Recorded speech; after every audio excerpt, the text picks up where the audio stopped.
Good morning and welcome to another Cuppa and Chat. As you can see, it's too warm this morning for my cup of tea, so I'm on my juice. But today is a special day for me. It's not a birthday or a wedding anniversary, but another significant date in my life for which I am thankful. 17 years ago today, under the ministry of Reverend Alan Wardlow in Mavilla Abbey Church, I became a member of the Methodist Church in Ireland. I wasn't born into Methodism, like many of you. In fact, none of my immediate family are or were Methodists. I'd have to go back a generation or two to find someone who was. So today I want to share with you a little of the story of how I ended up being a Methodist. By doing so, I hope it will encourage you to realise that it's sometimes the practical things in life, the little things that may seem insignificant to you, in and of themselves, and which may not seem particularly spiritual at the time, can often lead to the most impact in someone's life. To tell you my story, I need not to start 17 years ago, but go back about 27 years ago to 1992, when I had my first visit to Romania, taking aid into the country and visiting an orphanage, Casa de Cuppa, in a town called Făgăraș. Casa in Romanian means house and copii means children. Translated literally, it means the house of children. But in their phrase, it's orphanage. So it was to an orphanage in a beautiful town called Făgăraș in central Romania. This first journey started a passion in me for the children of Romania.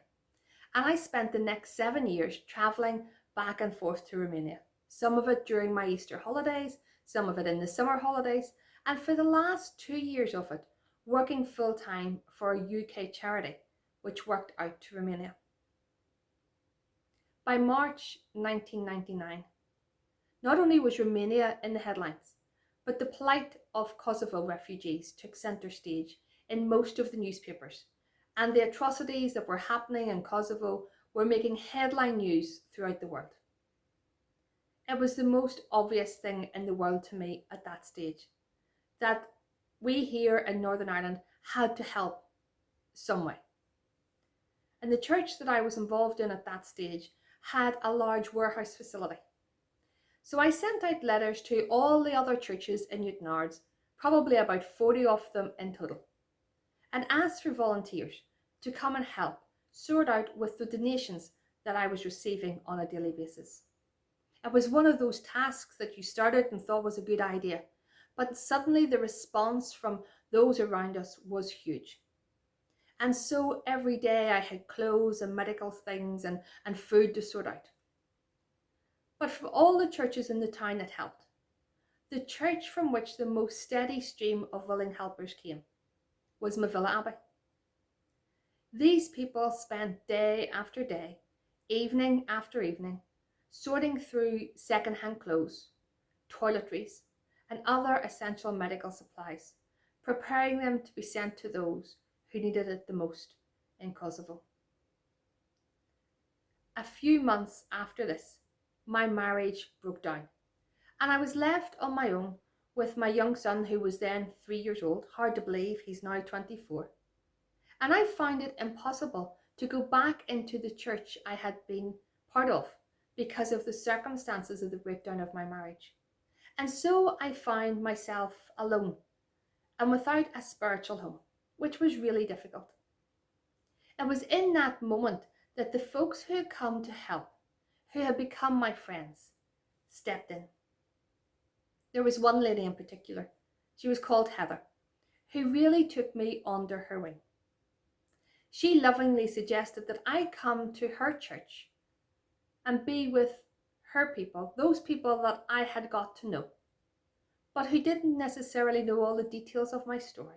Somewhere I could be myself, where my son could enjoy Sunday school and children's activities, and I could start to heal. So apart from my immediate family, my mum, my dad, my sister, these people became really important people in my life.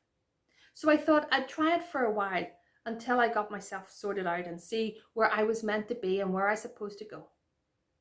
Well, as you know, 21 years later, I'm still in Methodism, now a local preacher and the lay pastor of Cumber. God is good. But why am I telling you this story today on this important date for me? Well, for two reasons really. Firstly, I want to encourage you. Encourage you that it is often the simplest actions that have the longest impact. When those volunteers give of their time to sort through clothes and food and medical supplies, little did they know the lasting impact it would have on my life. And not just on my life, but on the life of young people in the villa as I became a youth leader, and in the lives of those of you in Cumber as I became your lay pastor. So it wasn't just the refugees that they were helping. And if they hadn't sacrificed their time and rose to a challenge that was offered to them, my life might have taken a very different turn.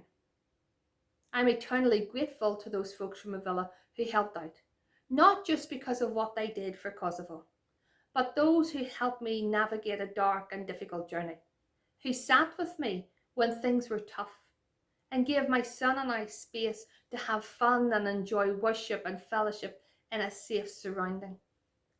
They were precious days. So first off, don't underestimate the little practical things that you do for others, especially in these strange times that we are going through just now. A simple phone call or a card to tell someone that you're thinking of them. A chat from the end of the garden path as you pass their home on your daily walk. These simple acts of kindness can have a life-changing effect that you may never know about. But when God's hand is in it, a person's life may change. And secondly, I want to assure you that God is with us even in the darkest of moments. And although what we often must walk through is caused by the actions and effect of other people's decisions on our lives, or bad decisions of our own, that God is still in it. He's still there with us. And He uses His people to be His hands and His feet. You don't know what is going on behind every closed door. But by being a loving and compassionate example of Jesus, bringing light into someone's darkness, God can use you to remind people that He is always there. I will be forever thankful to so many friends from Mavilla Abbey, and I wouldn't want to mention them all by name in fear of leaving someone out. But I do want to acknowledge that their love for God and for me and my son at that time left an impression on my life that gave me the courage to follow the calling and has me where I am today. The little things that you may do, the practical help that you may give, could have such an impact on someone else's life. So on this important day for me, as I celebrate 17 years of commitment to God through the Methodist Church, I want you to hear that you should never underestimate those little things you do for others. Because although you may never know their eternal impact, we have a great big God who takes the least and makes it great for His kingdom. Enjoy your cuppa.